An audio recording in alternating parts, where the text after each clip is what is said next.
7 symptoms of spiritual complacency. I would like to speak to you about this because this topic is about me and you, all of us. Complacency, you know what it is. However, spiritual complacency is very subtle because physical complacency is visible. Humans are inclined to become complacent. This is natural. Our body, when we sit down, for instance, on a chair, usually we sit and immediately we sit straight. But after a few seconds or minutes, our body starts to take the form, the shape of that seat, starts to get complacent, sliding through the seat, because the body looks for the most comfortable position, always. Just as the mind. The mind likes complacent thoughts. For example, why is it complacent to scroll through an infinite screen on the mobile phone? To be in search of a new content, something that will make you laugh, something that is interesting to you. Because the head needs to make no effort. The head needs to do no effort. It only needs to receive and consume it. It's much easier to scroll through a screen of a mobile phone while the brain is lethargic, complete laziness, than in silence and bring problems to your brain to work. Matters of life so that your brain may solve it. The brain will always look for what is more idle, the easiest way to use the head, and not the one that bothers you. So the body looks for complacency, the brain too. Everything in our life looks for complacency. And it is no different with the spiritual life. We are going to talk about 7 symptoms of spiritual complacency and how they manifest themselves. Let's go to the first one. A sense of well-being that leads to abandoning or reducing the practices of faith. A sense of well-being, which means it is not well-being, but just a sense of it. You feel like you're well. You have a perception that everything is well with you. When someone has a silent disease, they have a sense of good health. A silent disease is the one that manifests in the body, spreads through the body, without initially showing any symptom, but the person is already infected. The disease is there, the cancer is there, whatever the disease might be. It is in the body of the person, it is developing, it is working to destroy that body. However, for a moment of time, the body doesn't show any symptom of the disease. So the person has a sense of good health, of well-being, but they are sick. They can have a deadly disease. And the sense is of a good health. Likewise, is this symptom of spiritual complacency. The person feels that they are well, as the Bible says, that you have a name that you are alive, but you are dead. This sense of well-being leads a person to abandon or to reduce the practices of faith, which means if I'm well, let me see how little I can do and remain well. What is the list of prayers that I can do and not miss praying? What is the list of reading the Bible I can do without missing reading the Bible? So the person starts to reduce to the point of abandoning the practices of faith because they measure their need of practicing the faith through their sense of well-being. And here is the greatest mistake, because it is not always what we feel is translated with our reality. We can be impacted by a sense of me being well. Being well with what sense? For instance, this happens a lot when the person has prosperity, success in their business. They make lots of money, they are promoted in their work, they advance, they have lots of achievements and success. Then, they translate this success as God's blessing. God is with me.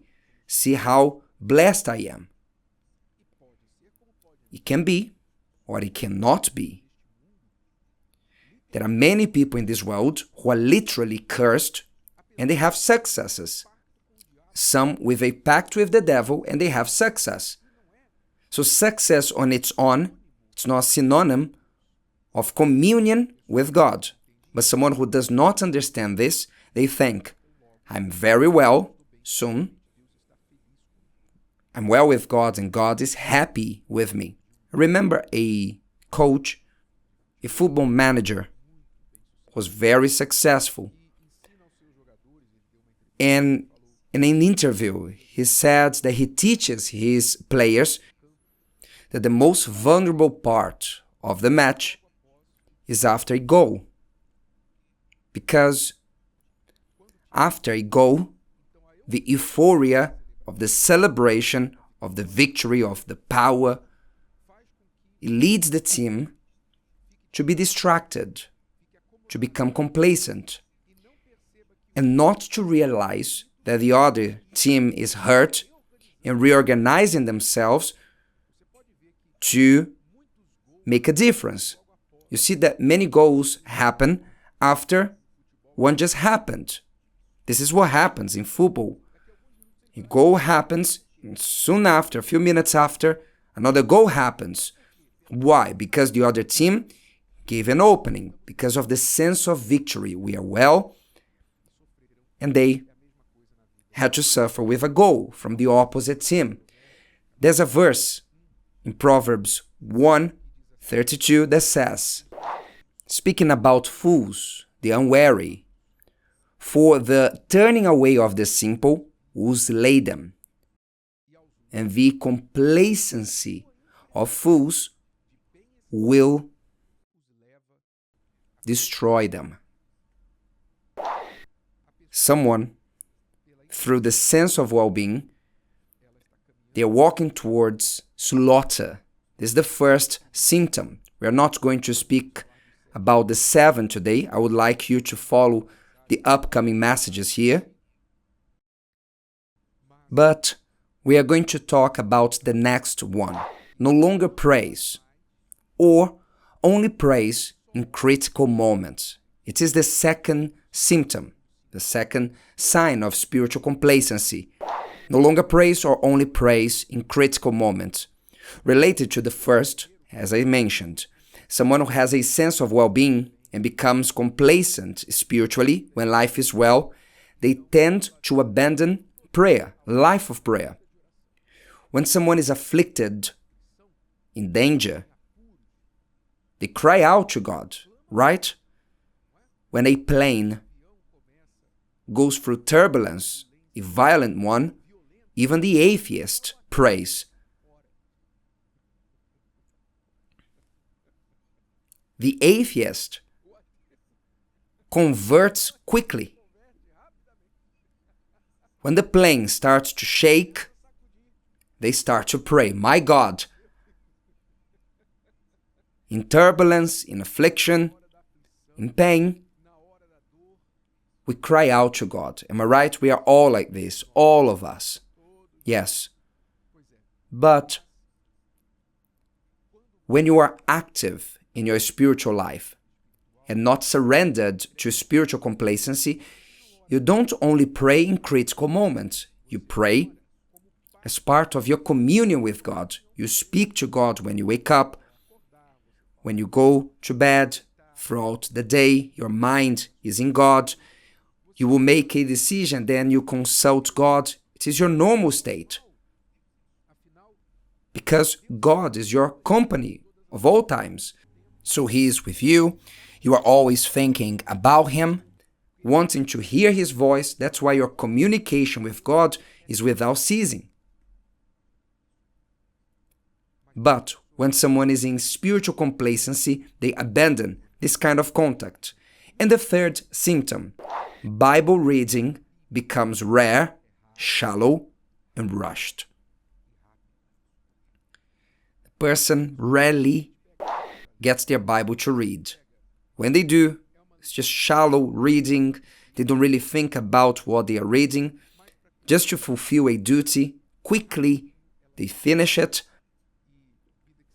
and they say, I read my Bible today, that's it. Which means, it's as if they didn't want to listen to God's voice.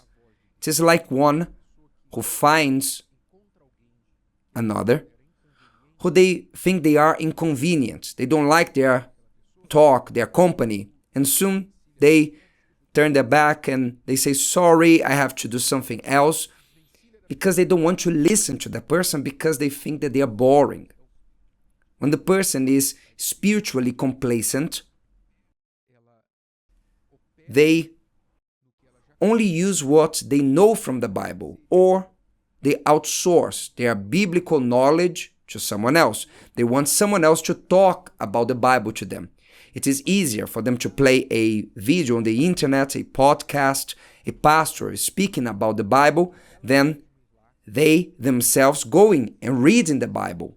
Never do this. Never outsource your faith. Instead of asking for someone to pray for you, you pray.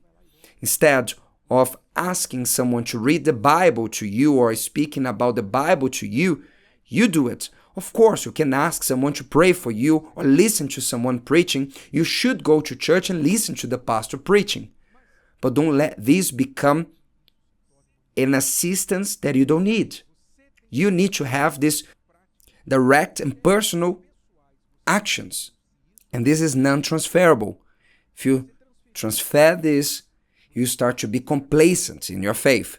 Here are the 3 first symptoms out of 7. In the next message, we will go on with it and speaking more about this. First, a sense of well-being that leads to abandoning or reducing the practices of faith. Second, no longer praise or only praise in critical moments. Third, Bible reading becomes rare, shallow, and rushed. If today's video helped you and you know someone that could benefit from it, share it with them, and if you haven't subscribed to the channel, you may do so now. See you later.